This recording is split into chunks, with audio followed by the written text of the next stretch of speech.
তোর মতো আমি বাটপারের কথা শুনুম হ্যাঁ বাটপারের তোর লগে আমি নাই আমি যা করতেছি শোনো আমার কথা শোনো আমি যা করতেছি তোমার ভালোর জন্য করছি আমার ভালোর জন্য তুই 1 ঘন্টার মধ্যে তুই আমার ভালো যাবি এত বড় করলো আমার দাদি হে আমার ভালো বুঝবে না তুই আজকে 1 ঘন্টার জন্য পরিচয় হইছিস তুই আমার ভালো বুঝবি মরিয়ম আমার নাম মকবুল তোমার নাম মরিয়ম মোহাম্মদ দুইজনের কিসের অন্যরকম একটা ব্যাপার আছে কিসের হ্যাঁ কোন তোর নাম মকবুল নাকি সেটাও তো আমার সন্দেহ আছে সব কিছু এগুলি তোমার স্বর্ণ গয়না টাকা পয়সা দাও মরিয়ম কিছু লাগবে তুই সর মরিয়ম তোরে আমি সত্য কইতেছি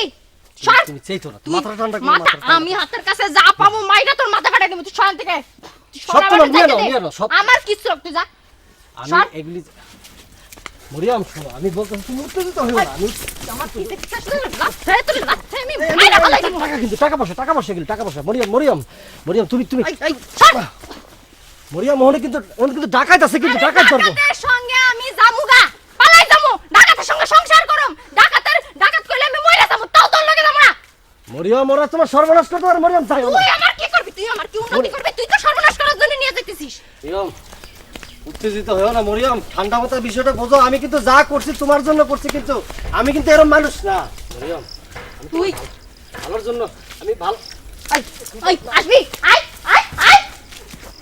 আইতেছিস না কেন আই তুই আমার উন্নতি করবি না আমার ভালো জন্য করবি এক পা দিবি আগা দাদি গো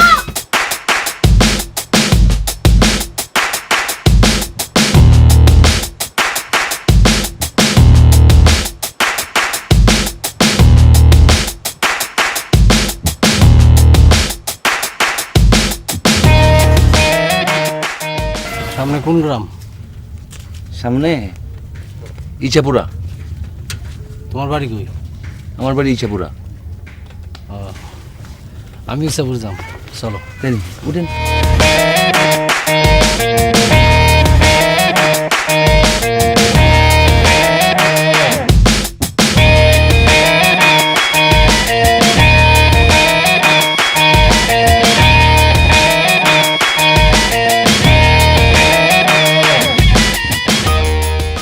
ভাই ইচাপুরা কই যাইবেন কোনো আত্মীয় বাড়ি আছে তুমি আমার চিনবা না আমি সরকারি লোক ও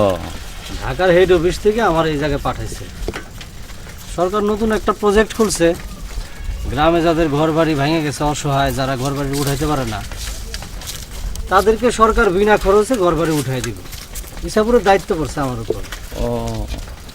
তাহলে তো ইচাপুরা তো আঙ্গু বাড়িও ইচাপুরার অধিকাংশ বাড়ি তো ভাঙ্গাচুরা আমার নিজের ঘরটাও তো ভাঙ্গাচুরা এই বর্ষায় ঠিকভাবে থাকতে পারুম কিনা আল্লাহ জানে 3 পোলাপান নিয়ে বহু কষ্টে আছি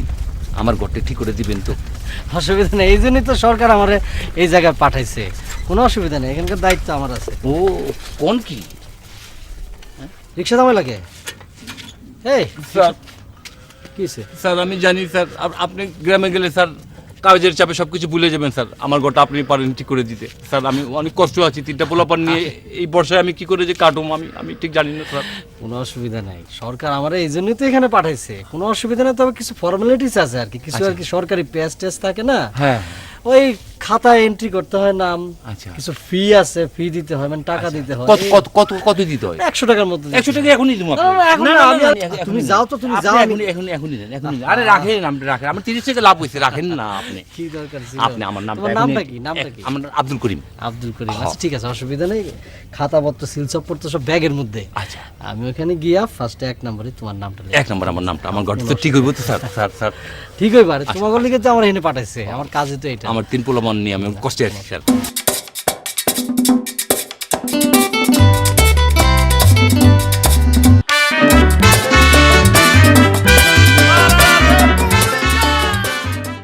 আপনারা এইভাবে এখানে উৎসাহ পড়ছেন কি জন্য এই শোনো চাপো গরম লাগতেছে তো এটা তো আমার ঠান্ডা মাথায় কাজটা করতে হবে তাই না এবার ভিড় করলে তো হবে না এটা তো আপনাদের কাজ জি স্যার ঠান্ডা মাথা করতে আর আমি সরকারি চাকরি করি কোনো কিছু ভুল হলে তো আমার এটা জবাব দিয়ে দিতে হইব জি আর আপনাদের সমস্যা হইব জি স্যার এই চাপো ঠিক আছে আচ্ছা এখন আপনারা নিশ্চয়ই ওনার কাছ থেকে জানছেন যে আমরা কি জন্য এখানে আসছি বিশেষ করে আমি কি জন্য আসছি তো আমি যেটা বলতে চাইতেছি আপনাদেরকে আমার বলা উচিত সেটা হলো যে আপনাদের এই গ্রামে সরকারি